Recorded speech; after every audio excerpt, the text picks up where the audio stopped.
All right. Welcome again. Hello, everybody. Hello, subscribers and followers.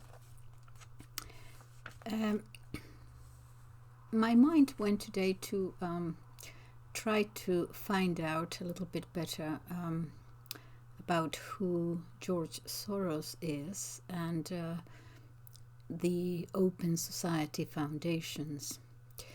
And I have been looking in several places, and I'm going to summarize a little bit one interview with a young man, as a matter of fact, who is a student of the life of Soros. And his name is Javier Villamor, and I got this from a Spanish channel. And I'm going to summarize his words for you, and of course, a little bit of his ideas, what he says about it, and a little bit of mine, sort of together. I will give you the link to the interview that he gave. It's in Spanish, but you can auto-translate. So, who is George Soros, who is having such a great influence in Western societies today? Well, he is Jewish, of Hungarian descent, from an upper middle class family. As a matter of fact, his father fought in the First World War and was made a prisoner. He was a prisoner in Russia. When he returned to Hungary, he started several businesses there, married, and had two sons that I know of, that I have been. I don't know whether he has more, but he has an older brother called Paul, and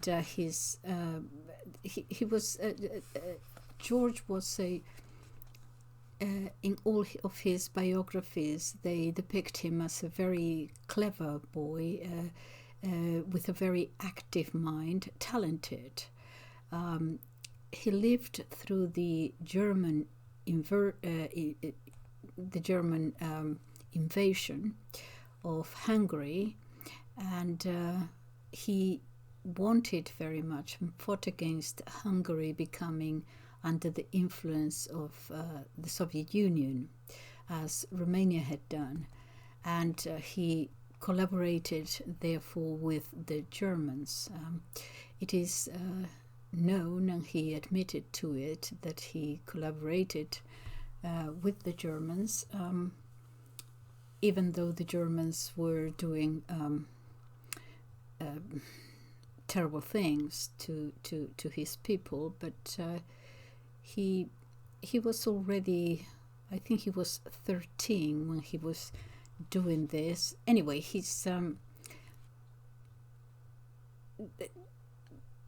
has admitted to this. Now, his father tried to hide their Jewish identity, and that's why his name was changed from Georgios Vats to George Soros. Soros is a word in that odd language Esperanto, which was made popular again in the 70s, I remember, and it is an amalgamation of words from different languages and so on. His father was very much for it, and so Soros is means, in Esperanto, it means the elected one, indicating perhaps already a certain messianic tendency that he himself, much later in life, has actually recognized and admitted to. He has always believed that his ideas are ideas that must be applied for the benefit of all mankind.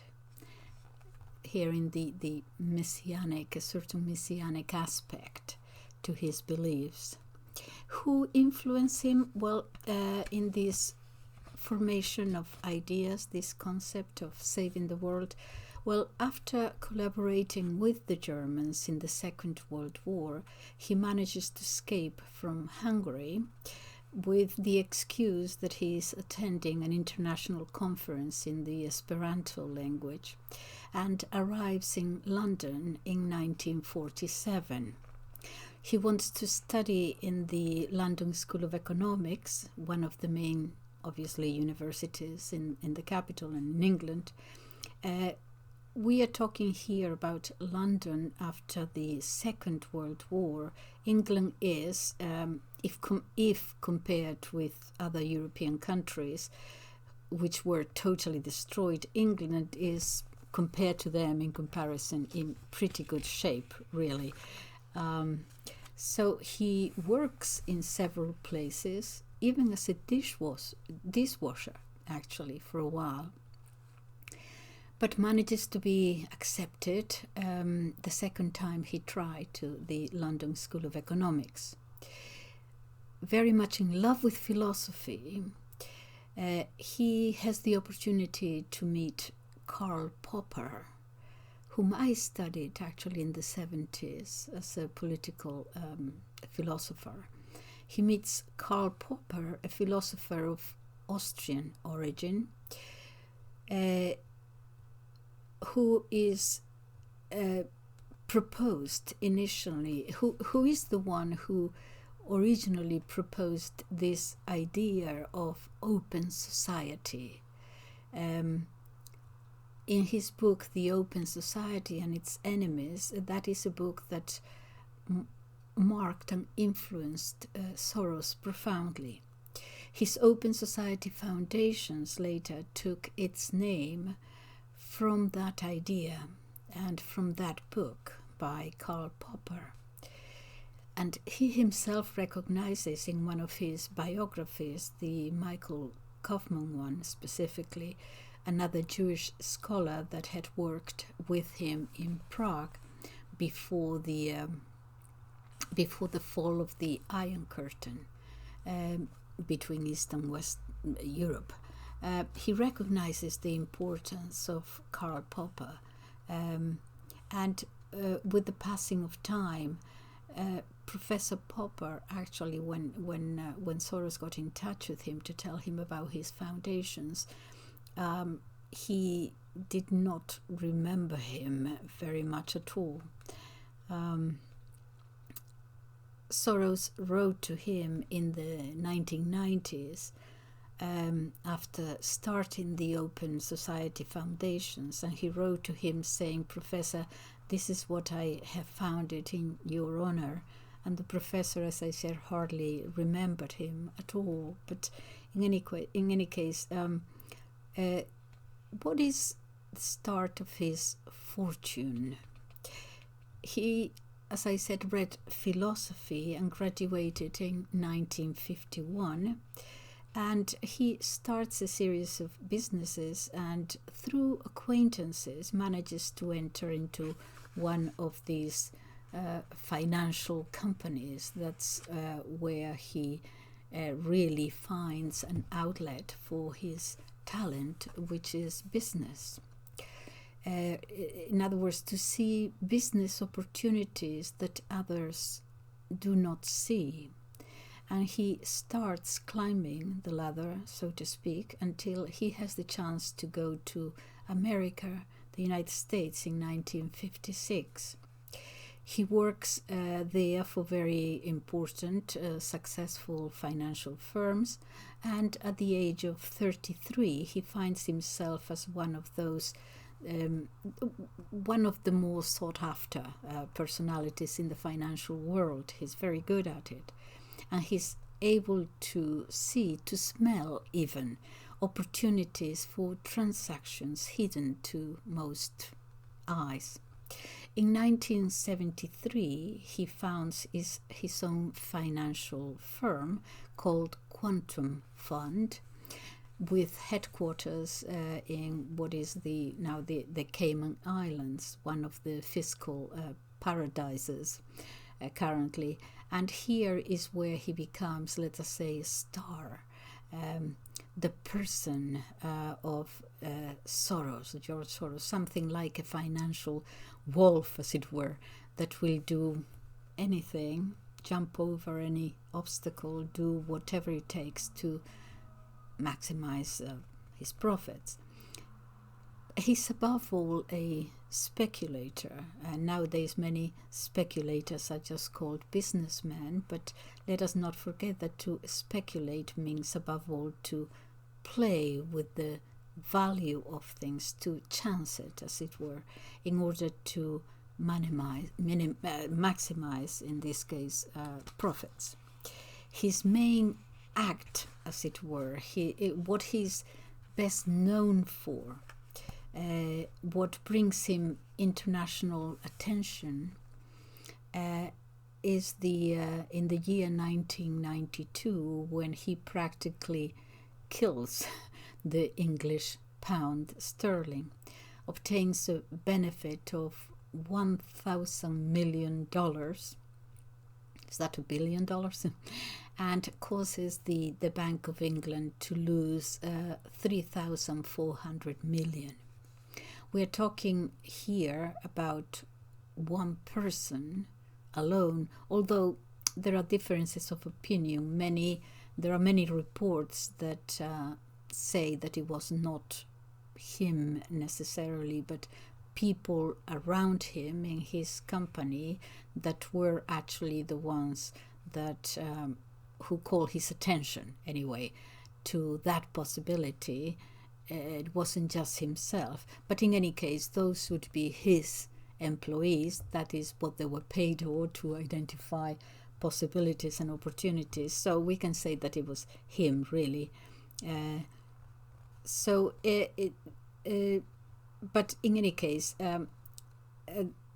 obviously this person has, in order to do that, has a lot of power. What were the motives that made him do this to the Bank of England?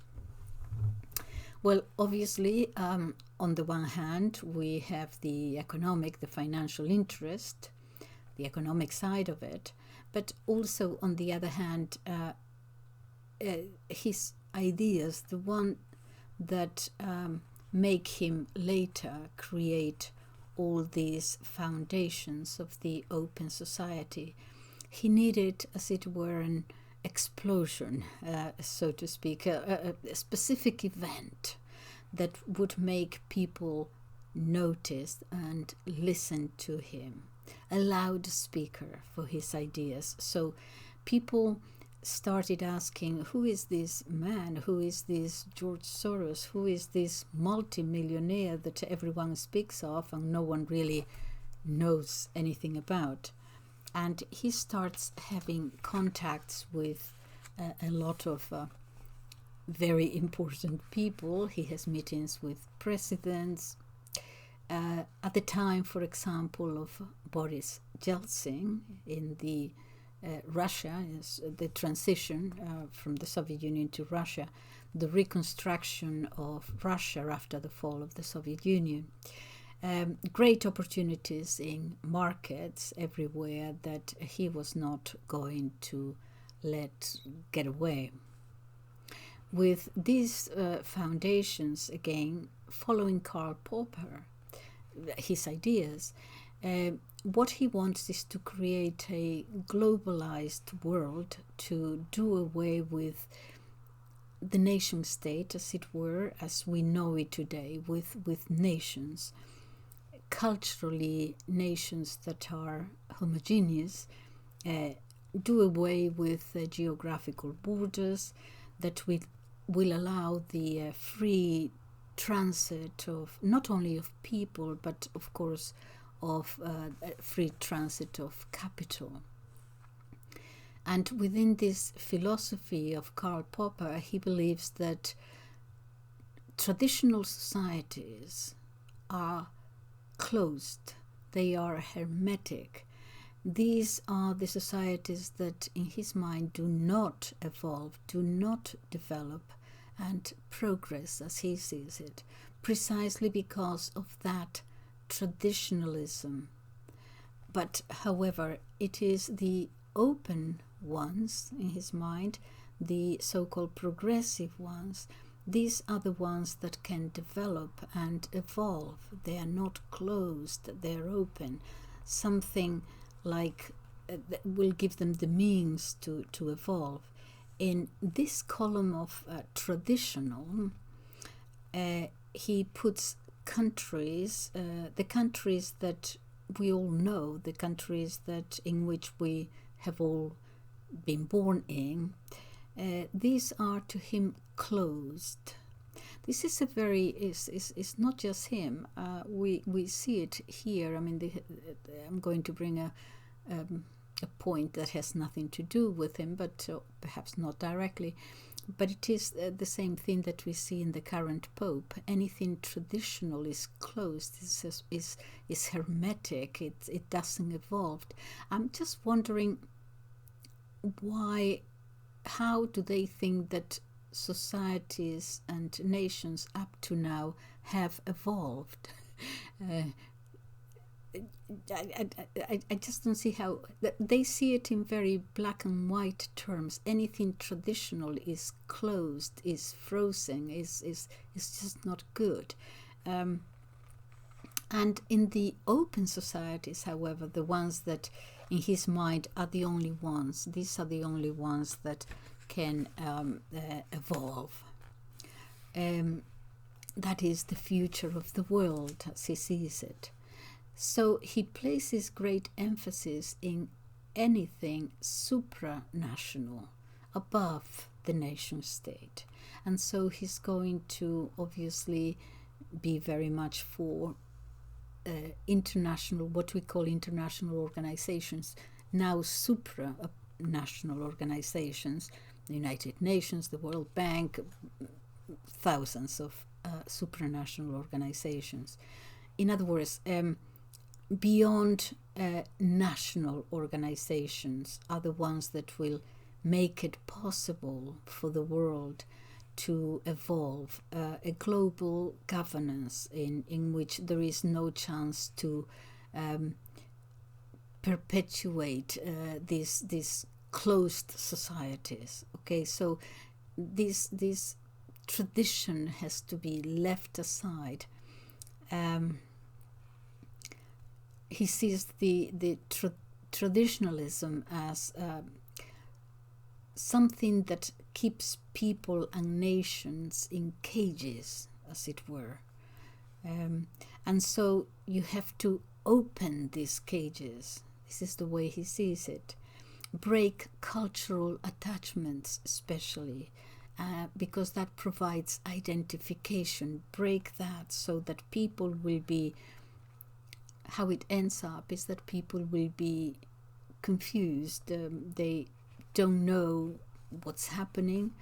They do not understand the changes. In other words, to break these traditional cultural identities of peoples with their identification with their culture and history and so on. So in order to break these identities, he sees it as necessary to create confusion and chaos in order to break them, because that's when you can make the changes. He sees this very clearly. Not changes, progressive changes out of order, evolving naturally, organically, but out of chaos and confusion. In other words, it is not because people want these changes necessarily, that's irrelevant, or are looking for change in their own culture even. People will never do that voluntarily. He believes you have to lead them. And in order to make them follow your lead, you think that it is better to create chaos and confusion. And this is really the plan. It is the same theory that Kaufman also spoke of, to live in societies of such dramatic changes, sudden changes, create those sudden changes, one after another, fast, quick, one change, another change, one after the other, that people don't have time really to adjust, to take it all in, to settle. Yes, it is important that changes and more changes are brought in quick, fast, one after the other, as I said. People won't know whether to move right or left, to go straight on, straight ahead. It is important that those changes will not solidify, to sustain themselves on pillars that will allow society, any society, to adopt them or to adapt itself to them, as was done in the past before. Yes, of course, there were sudden changes in the past. We have had our share of wars and revolutions, but after each event, there was always a period ensued of adjustment, of solidification, for people to adapt. The importance for this theory is they put a lot of importance on change immediately, sudden, quickly, one today, another tomorrow, one after the other. And this is what the Open Society Foundations do. This is their objective base, he says, on democratic principles, which is,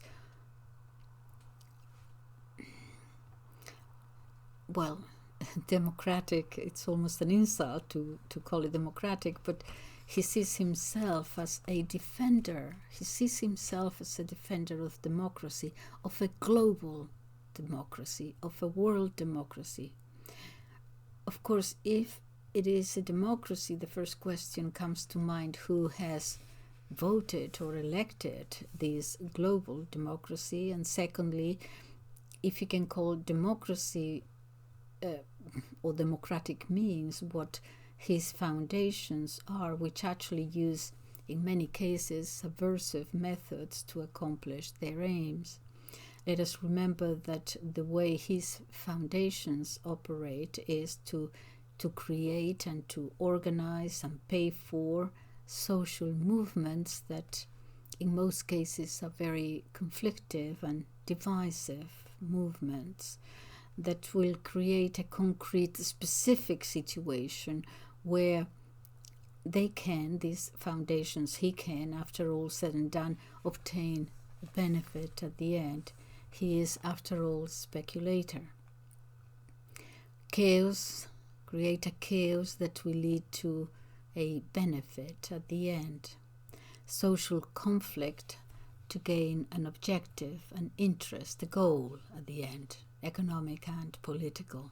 So an open society without limits or limitations that will break traditional mores. So an open society is a society that is open to all peoples. I suppose that is why he calls it democratic. Many different countries have defined democracy in different ways, and he sees democracy in this global aspect. But no borders, do away with individual specific cultures, minimize them, weaken them by the influx of having to mix with other cultures, foreign cultures, but the mixture of different cultures is actually not a bad thing, but the purpose of it, of how it is done, I think, is to dilute those initial cultures at the end. As I said, different cultures, mixing them could in some way be a very good thing. You can talk about a sort of fertilization, a cross-fertilization, as it were. But the problem is that the reality differs tremendously from the theory. On paper, it sounds good, but utopias always sound good on paper. He wants to reach this utopia, this society that is open to all, but does not specify what type of society he wants at the end. They have a very clear concept that it will be a global society open to everyone, but a very eager to nevertheless silence opposition to it. All these movements that he finances, social movements, I don't know, so let's say abortion, for example, in the third world, and many other things that you can think of. If you disagree with this open society, then you are outside. You have to be outside that open society. So it is an open society that has dissidents and outsiders and will not be allowed into this open society. That is the question mark that I put on that democracy part of it. Karl Popper himself, when he was writing about this open society idea, for him, this is, during the Second World War, the outsiders were going to be, of course, the communists and the fascists, both alike. So now I'm not surprised that if you don't go along with these ideas, you are immediately called a fascist. You will have to therefore remain outside. Basically, a society I think the goal is a society without any limitations, for people not to have fidelities that they had before. Those identities, those affinities, those fidelities have to be broken down and done away with. But a society, or rather, what he wants is a society, or rather a collective of persons, the perfect consumers, worried only about the everyday. A consumer society, which is practically what we have today. You see, when you have a given society that breaks away with its traditions, you could say that it is a society that has become an orphan.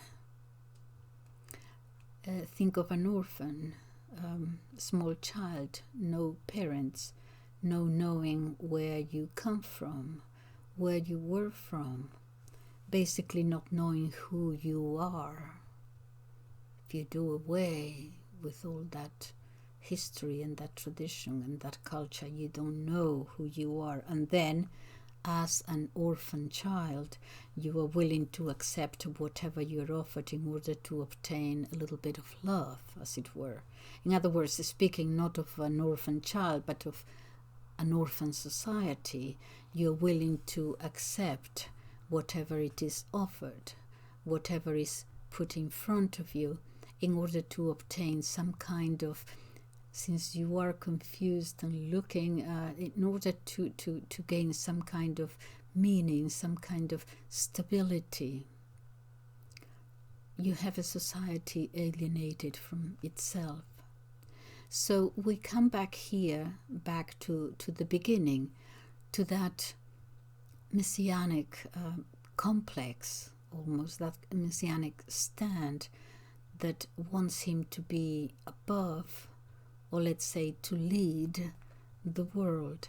It is a little bit ironic.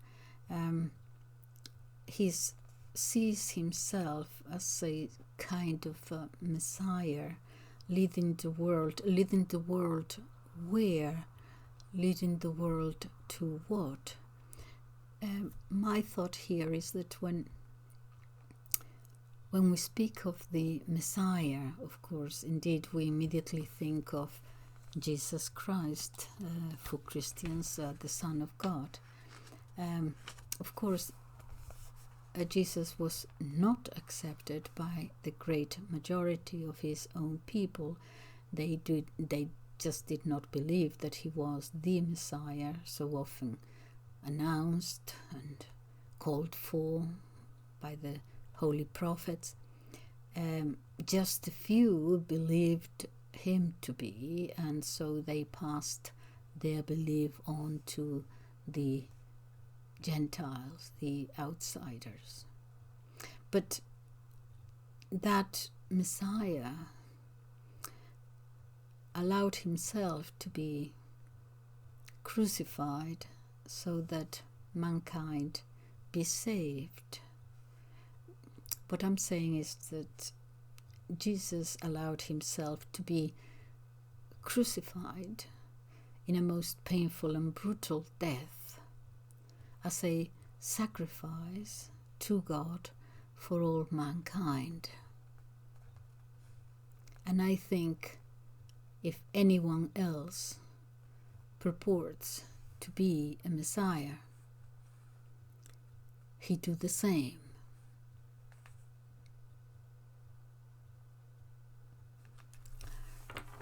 Thank you so much. Bye-bye.